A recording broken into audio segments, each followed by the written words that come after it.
Alright mga ka-inspire, so push-up time na naman tayo at ang gagawin natin push-up ay wide push-up. Ito yung lampas sa ating mga shoulders. So maganda to para ma-stretch yung ating chest. Alright? So, hit the ground again. Start from knee. Pwede tayong lumapa. And then yan. Okay? Alright. So tayo, para ano, yan. Okay.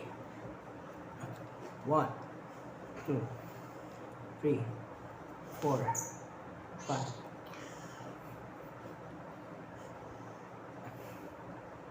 Nine.